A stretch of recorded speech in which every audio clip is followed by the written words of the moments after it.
ಈಗ ತಾನೇ ಒಂದು ಬೆಲ್ ಸೌಂಡ್ ಕೇಳಿದ್ರಲ್ಲ, ಎದ್ದೆಲ್ಲಿ ಏನೋ ಒಂಥರ ಆಯ್ತಲ್ವಾ. ಇವತ್ತು ಬೆಳಗ್ಗೆ ಎದ್ದಿದ ತಕ್ಷಣ ಆಫೀಸ್ ಲ್ಯಾಪ್ಟಾಪ್ ಲಾಗಿನ್ ಮಾಡೋಕ್ಕೆ, ಅಥವಾ ಬಿಸ್ನೆಸ್ ಮಾಡ್ತಿದ್ರೆ ಶಾಪ್ ಶಟರ್ ಓಪನ್ ಮಾಡೋಕ್ಕೆ, ಅಥವಾ ಅದೇ ರೊಟೀನ್ ಲೈಫ್ ರೇಸ್ಗೆ ಓಡೋಕ್ಕೆ ನಮಗೆಲ್ಲ ಬೇಜಾರಾಗ್ತಿದೆ ಅಂದರೆ ಅದಕ್ಕೆ ಕಾರಣ ಏನು ಗೊತ್ತಾ? ನಾವೆಲ್ಲೋ ನಮ್ಮ ಲೈಫ್ನ ಅತಿ ಸುಂದರವಾದ ದಿನಗಳನ್ನ ಕಳ್ಕೊಂಡು ಬಂದ್ಬಿಟ್ಟಿದ್ದೀವಿ. ಇವತ್ತು ಅಕೌಂಟ್ಗೆ ಸ್ಯಾಲ್ರಿ ಕ್ರೆಡಿಟ್ ಆದಾಗ ಸಿಗೋ ಖುಷಿಗಿಂತ ಅವತ್ತು ಶನಿವಾರ ಮಧ್ಯಾಹ್ನ 1 ಗಂಟೆಗೆ ಲಾಸ್ಟ್ ಬೆಲ್ ಹೊಡೆದಾಗ ಬ್ಯಾಗ್ ಎತ್ಕೊಂಡು ಗೇಟ್ ಕಡೆ ಓಡ್ತಿದ್ವಲ್ಲ, ಆ ಒಂದು ಫೀಲಿಂಗ್ ಇದೆಯಲ್ಲ, ಅದನ್ನಿವತ್ತು ಪ್ರಪಂಚದ ಯಾವ ಕೋಟ್ಯಾಧೀಶ್ವರನ್ ಕೂಡ ಕೊಳ್ಳೋಕ್ಕೆ ಸಾಧ್ಯನೇ ಇಲ್ಲ ಗುರು. ನನಗೆ ಗೊತ್ತು ಬಾಸ್, ಇವತ್ತು ನೀವೆಲ್ಲ ತುಂಬ ಬ್ಯುಸಿ ಇದ್ದೀರಾ, ಕೈಯಲ್ಲಿ ಟೈಮ್ ಇಲ್ಲ. ಆದರೆ ಇವತ್ತು ಸ್ವಲ್ಪ ಹೊತ್ತು ನಿಮ್ಮ ಈ ಬ್ಯುಸಿ ಲೈಫ್ನಿಂದ ಕದ್ದು ಬಂದು ನನ್ನ ಜೊತೆ ಆ ಹಳೆ ಸೂಪರ್ ದಿನಗಳಿಗೆ ಒಂದು ಟ್ರಿಪ್ ಹೋಗಿ ಬರೋಣ. ಗ್ಯಾರಂಟಿ ಕೊಡ್ತೀನಿ, ಈ ವಿಡಿಯೋ ಮುಗಿಯೋಷ್ಟರಲ್ಲಿ ನಿಮ್ಮ ಕಣ್ಣಲ್ಲಿ ಒಂದು ಹನಿ ನೀರಾದರೂ ಬರುತ್ತೆ.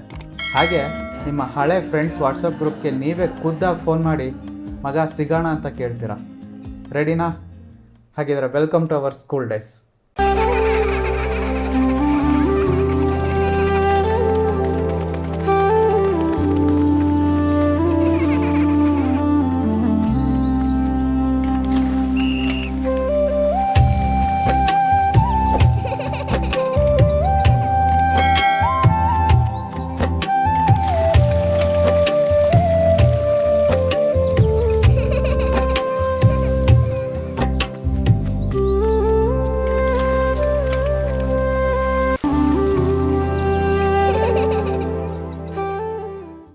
ಬೆಳಗ್ಗೆ 8 ಗಂಟೆ ಆಯ್ತು ಅಂದ್ರೆ ಸಾಕು, ಮನೆಯಲ್ಲಿ ಜಗಳನೋ ಜಗಳ.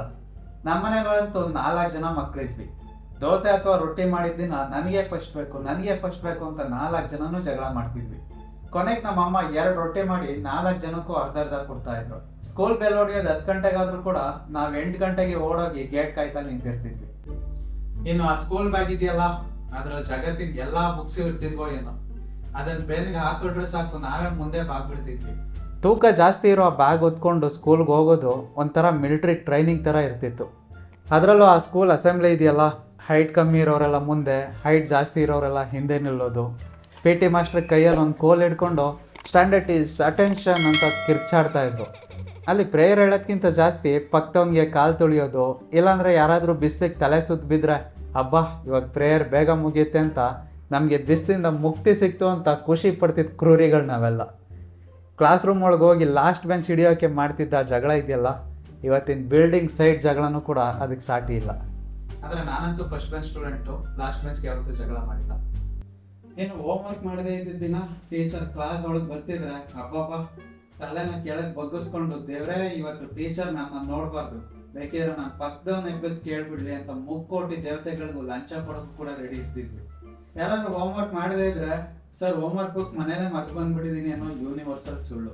ಇನ್ನು ಇಂಟರ್ವಲ್ 4ನೇ ಪೀರಿಯಡ್ ಮುಗ್ದಿದ ತಕ್ಷಣ ಓಡೋಗಿ ಸ್ಕೂಲಲ್ಲಿ ಕೂಡ ಬಿಸಿ ಊಟಕ್ಕೆ ಕ್ಯೂ ನಿಲ್ತಾ ಇದ್ವಲ್ಲ, ಅದನ್ನ ಇವತ್ತು ಯಾವ 7 ಸ್ಟಾರ್ ಹೋಟೆಲ್ ಊಟನೂ ಕೂಡ ಮ್ಯಾಚ್ ಮಾಡಕ್ ಸಾಧ್ಯನೇ ಇಲ್ಲ.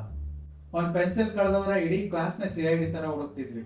ನಟರಾಜ ರಬ್ಬರ್ ಕರ್ಗೋದಾಗ ಜಗತ್ತೇ ಮುಳುಗೋದಾಗೆ ಫೀಲ್ ಆಗೋದು. ಆಮೇಲೆ ಪೆನ್ಸಿಲಿಂದ ಪೆನ್ ಯೂಸ್ ಮಾಡಕ್ಕೆ ಪ್ರಮೋಷನ್ ಸಿಕ್ಕಾಗಂತೂ ಏನೋ ದೊಡ್ಡ ಕಿಂಗ್ ತರ ಫೀಲ್ ಆಗ್ತಿದ್ವಿ. ಎಷ್ಟು ಇನ್ನೋಸೆಂಟ್ ಆಗಿದ್ವಿ ಅಲ್ವಾ ನಾವು.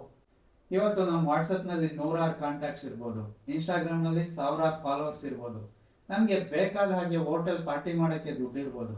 ಆದರೆ ಅವತ್ತು ಸ್ಕೂಲ್ ಗೇಟ್ ಆಚೆ ನಿಂತಿರೋ ಆ ಸೈಕಲ್ನಲ್ಲಿ ಐಸ್ ಕ್ಯಾಂಡಿ ಮಾರೋನ ಹತ್ರ ಹೋಗಿ ಐಸ್ ಕ್ಯಾಂಡಿ ತಗೊಂಡು ಎಲ್ಲರೂ ಶೇರ್ ಮಾಡ್ಕೊಂಡು ತಿಂತಾ ಇದ್ವಲ್ಲ, ಆ ಮುಗ್ಧ ಫ್ರೆಂಡ್ಸ್ ಇವತ್ತು ಎಲ್ಲಿದ್ದಾರೆ ಬಾಸ್? ಸೈಕಲಿಂದ ಕೂರಿಸ್ಕೊಂಡು ಡಬಲ್ ರೈಡಿಂಗ್ ಹೋಗೋದು, ಆ ಕ್ಯಾರಿಯರ್ ಮೇಲೆ ಕೂತ್ಕೊಂಡು ಗುಂಡಿ ಬಿದ್ದು ರಸ್ತೆಯಲ್ಲಿ ಹೋಗುವಾಗ ಆಗ್ತಿದ್ ನೋವು ಕೂಡ ಅವತ್ತು ನಮಗೆ ಖುಷಿನ ಕೊಡ್ತಿತ್ತು. ಇನ್ನು ಮಳೆಗಾಲದಲ್ಲಿ ಮಳೆ ಬಂದ್ರೆ ಬೇಕಂತಾನೆ ಛತ್ರಿ ಮರ್ಕ್ ಬಂದೆ ಅಂತ ಸುಳ್ಳು ಹೇಳಿ ಫ್ರೆಂಡ್ಸ್ ಜೊತೆ ನೆನ್ಕೊಂಡು ಪೇಪರ್ ದೋಣಿ ಮಾಡಿ ನೀರಲ್ಲಿ ಬಿಡ್ತಾ ಮನೆಗೆ ಹೋಗ್ತಿದ್ವಿ.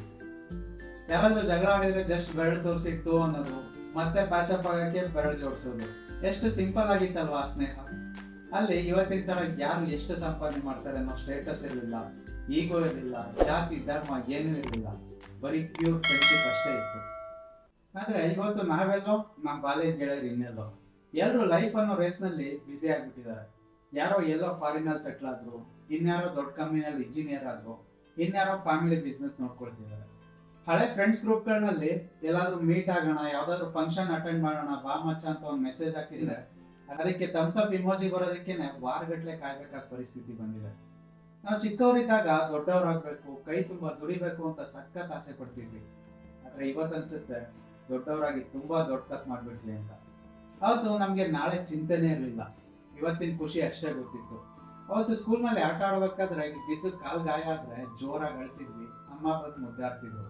ಆದ್ರೆ ಇವತ್ತು ಮನ್ಸಿಗೆ ಎಷ್ಟೇ ಗಾಯ ಆದ್ರೂ, ಲೈಫಲ್ಲಿ ಎಷ್ಟೇ ಪ್ರಾಬ್ಲಮ್ ಇದ್ರು, ಆಫೀಸ್ನಲ್ಲಿ ಬಾಸ್ ಮುಂದೆ ಅಥವಾ ಸೊಸೈಟಿ ಮುಂದೆ ನಗ್ನಗ್ತಾ ಮುಖವಾಡ ಹಾಕೊಂಡಿರ್ಬೇಕಾದ ಅನಿವಾರ್ಯತೆ ಇರುತ್ತೆ. ಅದೇ ಅಲ್ವಾ ಬೇಸ. ನಾವ್ ಏನೇ ತಲೆ ಕೆಳಗಾಗಿ ನಿಂತ್ರೂ ಕೂಡ ಮತ್ತೆ ಆ ಗೋಲ್ಡನ್ ಡೇಸ್ಗೆ ವಾಪಸ್ ಹೋಗೋಕ್ ಚಾನ್ಸೇ ಇಲ್ಲ.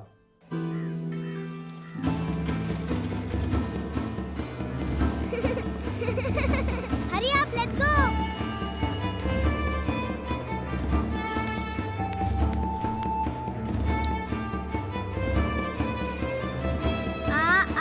E. Copy this down.